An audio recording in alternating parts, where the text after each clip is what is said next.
Hello friends, here I am Akshay Gupta and welcome to Enlightening Brains. तो CTET तैयारी के अंदर हम लोग ये NCERT geography class 7th start करने वाले हैं आज से। क्लास 6 हमने अपनी लास्ट 6 डिस्कशंस में कंप्लीट करी है। आज से हम लोग 7th क्लास की एनसीईआरटी को लेके चल रहे हैं। आज उसका हमारा डिस्कशन फर्स्ट रहेगा। ओके, चलते हैं आगे। तो बुक का कवर कुछ ऐसा है हमारा, सोशल साइंस आर इन्वायरमेंट या फिर सामाजिक विज्ञान हमारा पर्यावरण। ओके, 6th क्लास की बुक का नाम था द अर्थ आर हैबिटेट। तो बुक्स का नेम याद रखना जरूरी है। जैसे मैंने आपको पहले भी बताया था कि क्वेश्चन आया है। वो अलग बात है कि लास्ट ईयर या last to last year civics की बुक का नाम पूछा था उन्होंने, बट किसी भी साल कुछ भी हो सकता है। क्या पता इस बार एग्जाम में 7th क्लास की ज्योग्राफी का नाम पूछ ले, या फिर कभी भी कोई भी बुक का नाम पूछ सकता है। तो इस वजह से हमें बुक का नेम याद रखना बहुत जरूरी है। तो बुक का नाम है हमारा आर इन्वायरमेंट या फिर हमारा पर्यावरण। ओके, तो चलते हैं आगे। इसका कुछ कंटेंट ये है जिसमें टोटल 10 चैप्टर्स हैं।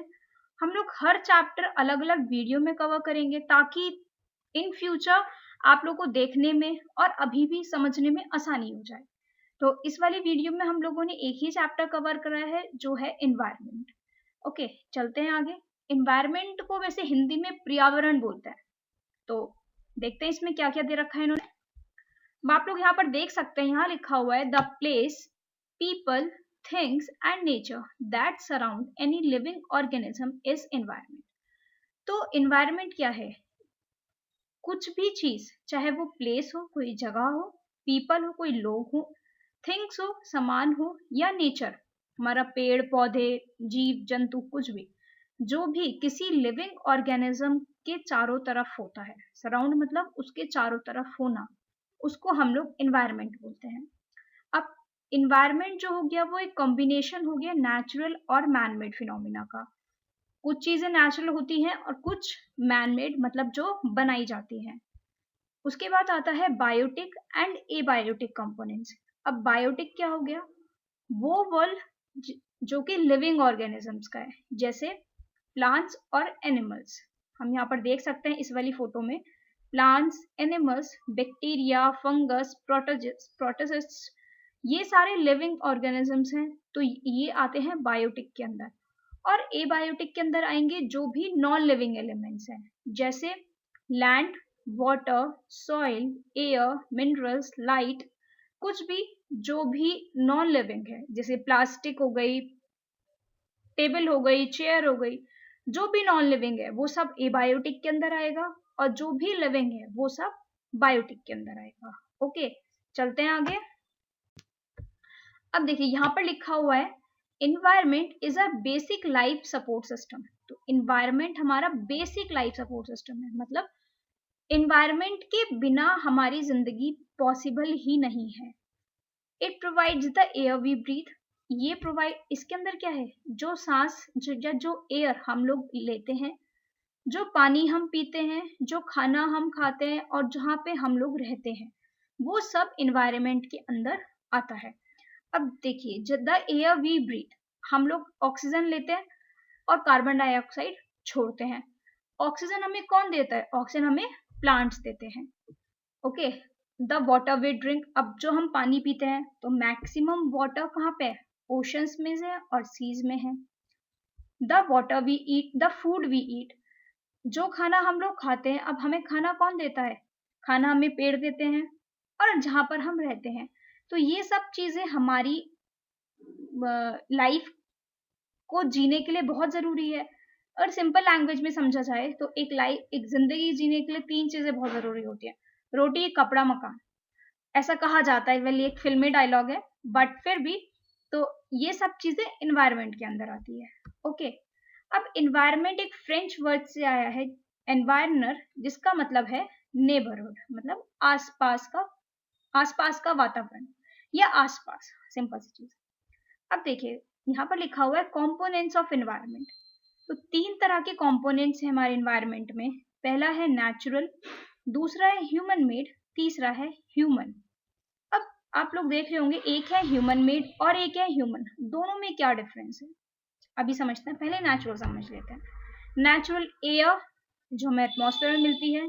वाटर, वाटर को हम लोग हाइड्रोस्फीयर भी बोलते हैं। लिविंग थिंग्स बायोस्फीयर में, लैंड लिथोस्फीयर में।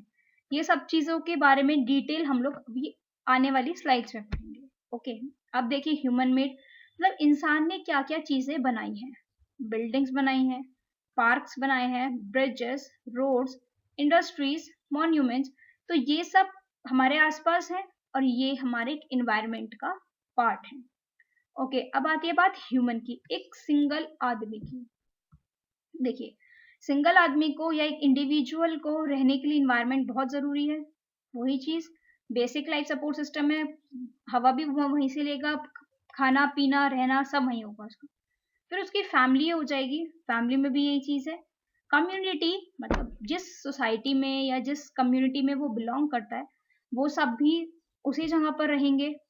रिलीजन जिस धर्म को वो मानता है। एजुकेशनल जहाँ पर वो पढ़ता है, पढ़ाता है या जॉब करता है, जो भी चीज़ है। इकोनॉमिक कैसे वो पैसा खर्च करता है अपना, या कैसे उसकी पूरी जिंदगी चलती है। पॉलिटिकल सिचुएशंस, किस वो मतलब कैसे वो पॉलिटिक्स में या फिर पॉलिटिकल सिचुएशंस को कंट्रोल करता है। ओके, चलते हैं आगे। तो यहाँ पर लिखा हुआ है लिथोस्फीयर। लिथोस्फीयर में फर्स्ट पॉइंट लिखा हुआ है सॉलिड क्रस्ट और the hard top layer of the earth. मतलब क्या हुआ, जो सबसे ऊपरी परत होती है पृथ्वी की या धरती की, उसको हम लिथोस्फीयर बोलते हैं। अब ये किससे बनी होती है? ये रॉक्स और मिनरल से बनी होती है और कवर होती है बहुत एक थिन लेयर ऑफ सॉइल से। मतलब एक बहुत पतली लेयर होती है सॉइल की, उसके ऊपर उससे ये कवर रहती है। ये एक इरेगुलर सरफेस है विद वेरियस लैंड फॉर्म्स, मतलब जिसमें बहुत सारी चीजें हैं जैसे माउंटेन्स, प्लेट्यूज, प्लेन्स, वैलीज सब। ये एक डोमेन है जहाँ पर फॉरेस्ट होते हैं, ग्रासलैंड्स फॉर ग्रेजिंग, मतलब जो हमारे पशु होते हैं, गाय भैंस जो भी होती हैं, वो चारा चरती है, ये चारा नहीं है घास चरती हैं। लैंड फॉर एग्रीकल्चर, हमें लैंड मिलती है एग्रीकल्चर के लिए। और ह्यूमन सेटलमेंट्स, और जो हम लोग सब रहते हैं वो सब हम लोग लिथोस्फीयर में रहते हैं। तो ये कुछ 4 इंपॉर्टेंट पॉइंट्स हैं लिथोस्फीयर के। पहला क्या हो गया, सॉलिड क्रस्ट या हार्ड टॉप लेयर, जो सबसे ऊपरी परत है। वो जो ऊपरी परत है वो रॉक्स और मिनरल से बनी हुई है। इरेगुलर सरफेस है, कहीं पर माउंटेन आ जाती है, कहीं पर प्लेन आ जाता है, कहीं पर वैली आ जाती है। और ये एक डोमेन है या एक इम्पॉर्टेंट चीज है जो हमें प्रोवाइड करती है फॉरेस्ट, मतलब वहाँ पे फॉरेस्ट आते हैं। ग्रासलैंड्स फॉर ग्रेजिंग, मतलब जो हमारे पशु चरते हैं, वो जो हमारे पशु चरते हैं घास, वो सब चीजें। एग्रीकल्चर के लिए लैंड और ह्यूमन सेटलमेंट्स। ओके, नेक्स्ट है hydrosphere. The domain of water is hydrosphere. तो वाटर, हाइड्रो से हम समझ सकते हैं कि हाइड्रो मतलब होता है वाटर, तो domain of water is hydrosphere. Comprises various sources of water bodies like rivers, glaciers, seas, oceans, etc.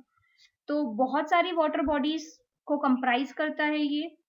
Comprise मतलब अपने अंदर कंटेन करता है, जैसे रिवर्स हो गए, ग्लेशियर्स हो गए, सी हो गए, ओशन हो गए, और भी बहुत कुछ। ओके, तो चलते हैं आगे। अब आप लोग यहाँ पर देख सकते हैं इस वाली फोटो में, ये कुछ लिथोस्फीयर है जहाँ पे हम लोग सब रह रहे हैं। ये हाइड्रोस्फीयर है जो पानी है, पानी से रिलेटेड है।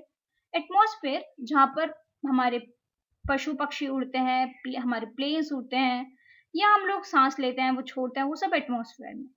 और ये तीनों चीजें जहाँ पर मिलती हैं, एक वो नैरो जोन होता है, उसको हम लोग बायोस्फीयर बोलते हैं। ओके, एटमॉस्फेयर और बायोस्फीयर के बारे में आप लोग अभी आगे पढ़ेंगे, बट मैंने एक छोटा सा यहाँ पे मतलब दे दिया, डिटेल दे दिया आप लोगों को कि क्या एटमॉस्फेयर होता है और क्या ही बायोस्फीयर होता है।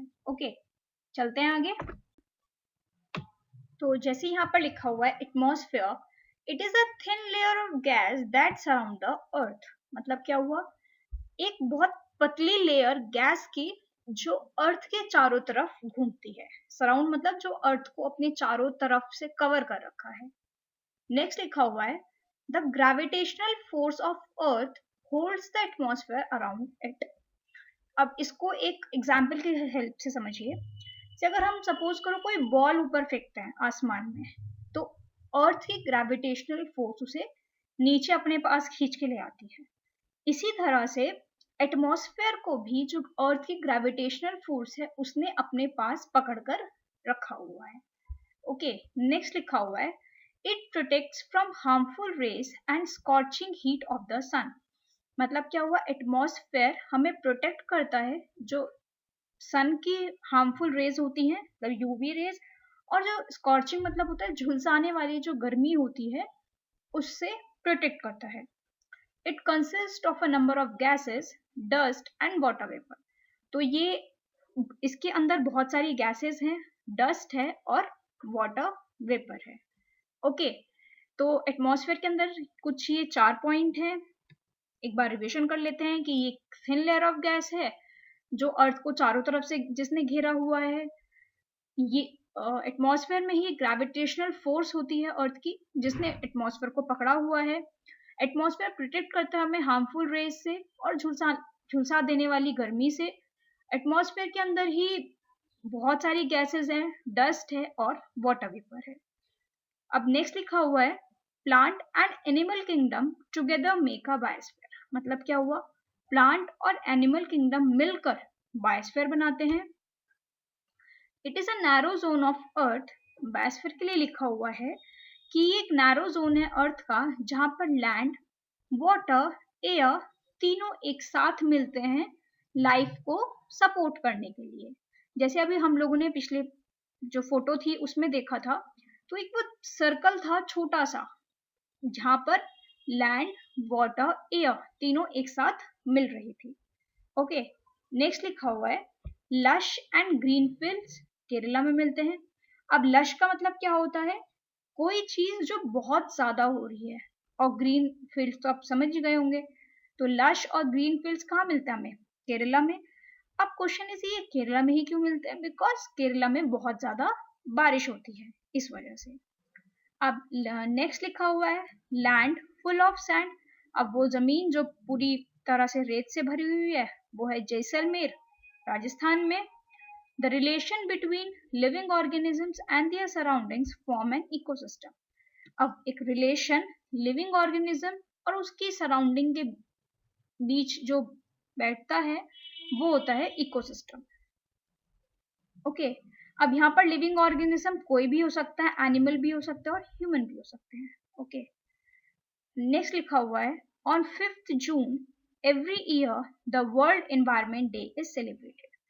5 जून को हर साल वर्ल्ड एनवायरनमेंट डे सेलिब्रेट होता है, विश्व पर्यावरण दिवस। ओके, ये आप लोगों को सबको पता होगा वैसे, बट फिर भी एक बार को मैंने रिवीजन करा दिया, इस तरह समझिए। नेक्स्ट लिखा हुआ है barter system. It is a trade in which goods are exchange without the use of money. यहाँ पर गुड्स का मतलब है सामान, तो ये व्यापार है, ट्रेड मतलब व्यापार, तो ये एक व्यापार है जहां जिसमें सामान एक्सचेंज होता है विदाउट मनी की यूज से, मतलब पैसा नहीं दिया जाता उसमें। एग्जाम्पल से समझते हैं। सपोज करिए मैं कारपेंटर हूं और आपके पास गेहूं है, ठीक है। मुझे गेहूं की जरूरत है और आपको टेबल और चेयर की जरूरत है, तो मैं क्या करूंगी, मैं आपसे गेहूं ले लूंगी थोड़े से और रिटर्न में आपको टेबल और चेयर बना कर दे दूंगी, क्योंकि मेरा तो कारपेंटरी का काम है। इसी तरह से तो एक ये व्यापार है जहां पर हम लोगों ने गुड्स तो एक्सचेंज करे, मतलब सामान तो एक अदला बदली करी। मैंने आपसे गेहूं ले लिए और मैंने आपको टेबल और चेयर बनाकर दे दी, उसमें हमारा मनी का यूज नहीं हुआ। तो without the use of money जो भी व्यापार होता है उसको हम बोलते हैं बार्टर सिस्टम। ये अब नहीं होता, पहले होता था। ओके, तो चलते हैं आगे। तो थैंक यू गाइज, यहीं तक थी हमारी वीडियो। फर्स्ट चैप्टर में इतना ही इम्पोर्टेंट था जो हम लोगों ने इस वीडियो में अपनी कवर कर लिया है। तो अगर आपको वीडियो पसंद आई हो तो लाइक, शेयर और सब्सक्राइब करना ना भूलें मेरे चैनल को। Thank you guys, keep supporting.